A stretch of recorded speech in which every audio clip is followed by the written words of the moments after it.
Danger caché. Les additifs alimentaires à éviter. Ensemble, nous allons découvrir les secrets que l'industrie alimentaire ne veut surtout pas que vous connaissiez. Notre guide vous révèle les additifs problématiques et leurs alternatives naturelles. Et si vos troubles digestifs venaient des étiquettes? En fait, le plus important est d'apprendre à lire les étiquettes. Les additifs alimentaires se cachent presque partout, dans tous les produits transformés du supermarché, dans tous les produits raffinés. Ils sont omniprésents. Ils ont un impact invisible sur notre santé. L'impact se fait sentir à long terme. L'impact des adjuvants alimentaires va venir perturber le microbiote intestinal, ce qui déclenche des inflammations silencieuses. Le risque à plus long terme, c'est que l'exposition chronique peut augmenter les risques métaboliques et les risques de maladies chroniques. Les pires additifs alimentaires pour votre santé. En premier, et celui qu'on trouve un peu partout, c'est l'acide sorbique, le E200, qu'on va retrouver aussi sous le nom de E202, E203, suivant sa forme.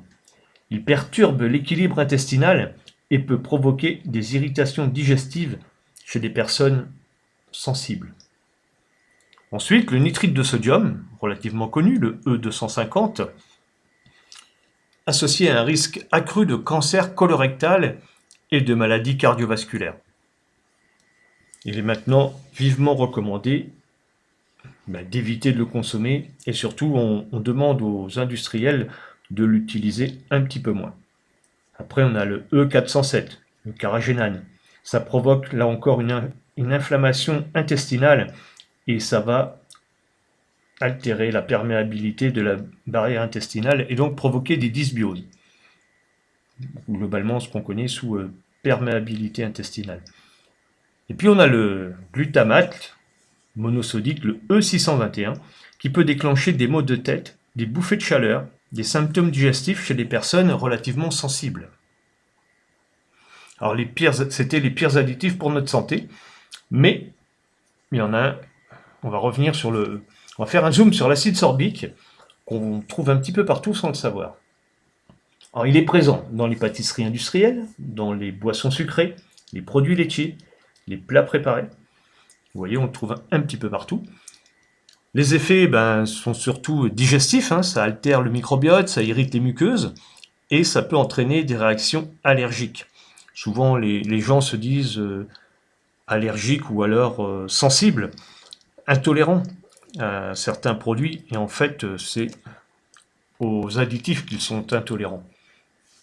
Alors des alternatives, il y en a plusieurs. On peut utiliser le vinaigre de cidre, des huiles essentielles, de thym ou d'origan, les fermentations naturelles.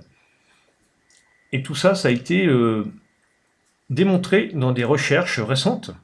Donc on a démontré le lien entre l'inflammation intestinale chronique et l'acide sorbique. Alors comment les additifs vont perturber le microbiote?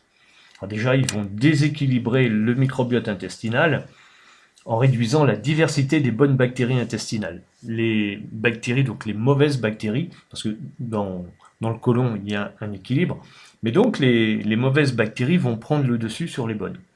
Donc ça, premier problème.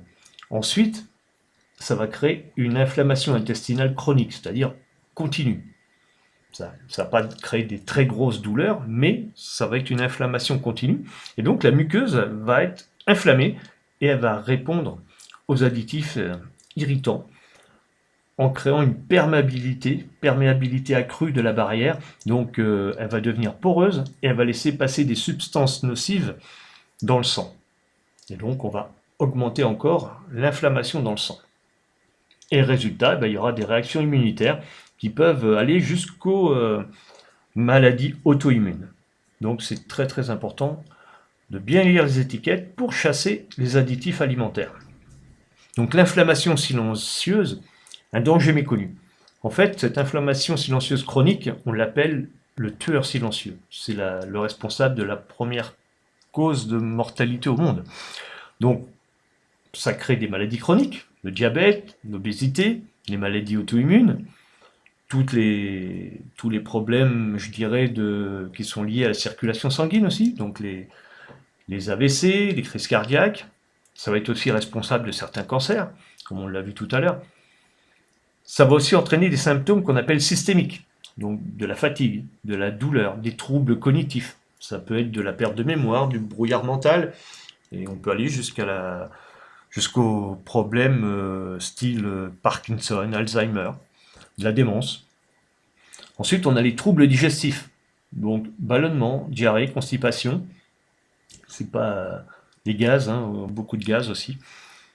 Et donc, l'exposition aux additifs, ben, qu'est-ce que ça fait? Ça fait que plus on va consommer de produits transformés, ultra transformés, qu'on appelle même raffinés, plus on consommera d'additifs et plus on aura des problèmes de santé. Alors, ce qu'il faut faire, parce que maintenant qu'on sait qu'il y a des additifs un peu partout, ben, il faut aller décrypter les étiquettes. Donc, pensez à bien lire les étiquettes.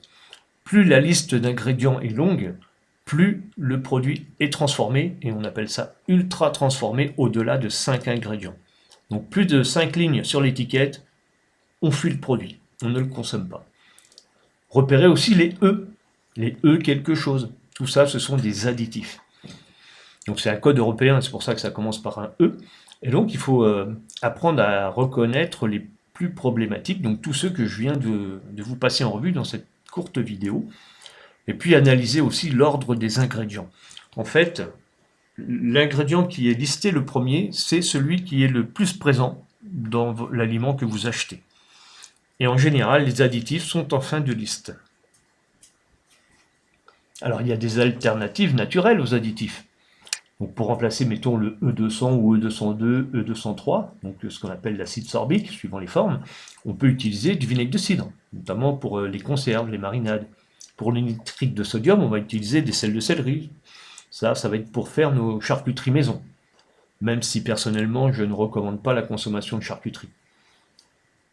Le E330, donc ça c'est l'acide citrique, et ben, autant utiliser du jus de citron frais, donc pour mettre dans nos sauces, dans nos boissons.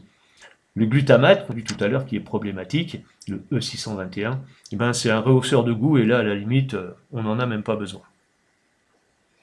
Alors, je dirais, le conservateur ancestral, c'est la fermentation.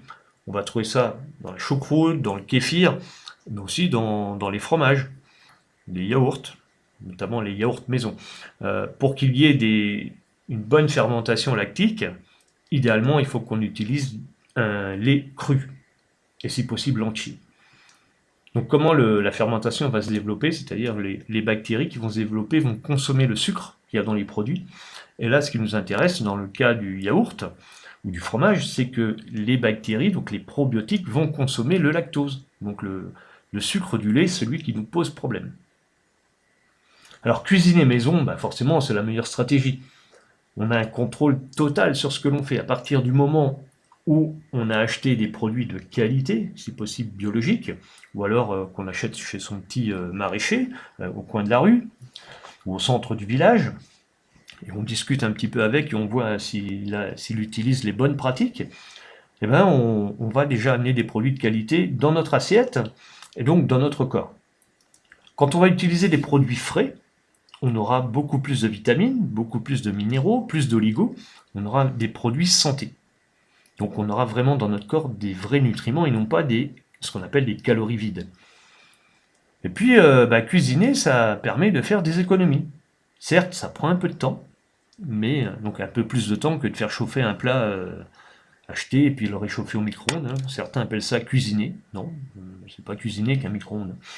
Et puis on a plus de plaisir. C'est vrai qu'on a un plaisir gustatif parce qu'on va avoir plus de valeur. Les aliments vont être plus riches et donc on a plus de goût. Et puis on peut mettre aussi, ce qui est important, pour le plaisir des yeux, c'est mettre de la couleur. On peut panacher un petit peu la couleur de nos légumes. Donc il y a un premier plaisir qui va être visuel. Alors, organiser sa cuisine sans additifs, eh ben, comment on s'y prend? On planifie ses menus, on regarde un petit peu la liste, on fait notre liste de courses pour voir un petit peu ce qu'il faut mettre dedans. On n'achète que des produits idéalement donc frais, bio, on privilégie les marchés ou les circuits courts, on évite le supermarché où le produit a voyagé pendant je ne sais combien de jours, a fait beaucoup de frigo, a été cueilli, enfin récolté avant sa maturité, et donc il ne se conserve pas. Et puis quand on consomme ce genre de produits, ben, c'est des petits problèmes de santé qui arrivent parce qu'ils sont pro-inflammatoires. Donc on peut, pour ceux qui manquent de temps, ben, préparer en avance. On peut cuisiner 1 ou 2 fois par semaine. On y passe quelques heures. Ouais. Quand on y a passé déjà 2 heures, on a fait pas mal de cuisine. Et surtout, ben, on va utiliser des moyens de conservation naturelle, comme le congélateur, la fermentation dont on a parlé tout à l'heure. Et on peut aussi utiliser des huiles aromatisées pour conserver nos aliments. Alors l'impact des additifs sur les enfants. Des études ont pu montrer que ça amplifiait l'hyperactivité et les troubles de l'attention. Les colorants artificiels peuvent aggraver ce qu'on appelle les symptômes du TDAH, donc les troubles de l'attention. Il va y avoir aussi des allergies et des intolérances alimentaires. Le système immunitaire est plus vulnérable sur les jeunes, hein, sur les enfants en bas âge ou même chez les adolescents, que sur un adulte. Et puis, le microbiote qu'ils vont développer ne sera pas de bonne qualité, alors que c'est crucial pour un enfant car il n'a pas de défense immunitaire, il est fragile aux perturbations chimiques et à toutes sortes de perturbations. Il faut savoir que le premier microbiote que l'enfant va rencontrer, c'est le microbiote vaginal.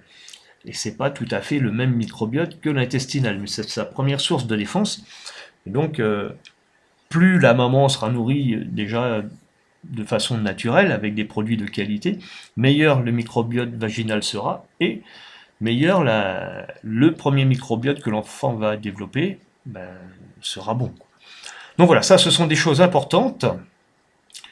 Donc pour résumer, les clés d'une alimentation sans additifs, il faut bannir tout ce qui est ultra transformé, tous les produits ultra transformés, les produits raffinés, limiter au maximum tous ces aliments industriels qui contiennent de nombreux additifs, apprendre ou réapprendre à lire les étiquettes, donc voilà, pas plus de 5 lignes, pas plus de 5 ingrédients, bannir tout ce qui contient des E quelque chose, on laisse ça sur l'étal, on ne repart pas avec ce produit.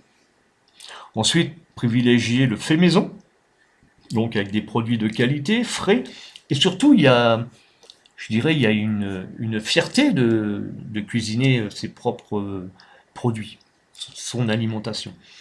Et puis, adopter une approche équilibrée, donc voilà, toujours aller un pas après l'autre, un petit changement à la fois, et vous verrez que vous allez faire de grands progrès, et très vite, votre alimentation aura complètement changé. Donc, passer à l'action avec Destination Centenaire, donc notre programme B2N, donc Bio-Neuronutrition, va vous apprendre à identifier les aliments pro-inflammatoires, et surtout, par quoi les remplacer sans frustration. C'est hyper important. Donc voilà, Destination Centenaire, Bio-Neuronutrition. Donc c'était Alain Bellost, géobiologue bioénergéticien, fondateur de la méthode des 4 piliers de la pleine santé, que sont la géobiologie, la bioénergie, la gestion du stress et des émotions, et la nutrition anti-inflammatoire. Si vous souhaitez qu'on échange ensemble, vous pouvez flasher ou scanner le QR code qui est à l'écran et je vous offre 30 minutes d'échange. On pourra parler d'un peu tous les problèmes de santé qui vous intéressent. Je vous dis à très vite. Pensez à liker la vidéo, laisser un commentaire et partagez-la aussi. Il y a des gens qui ont certainement besoin d'avoir des informations. Ensemble, changeons des vies. Je vous dis à très vite.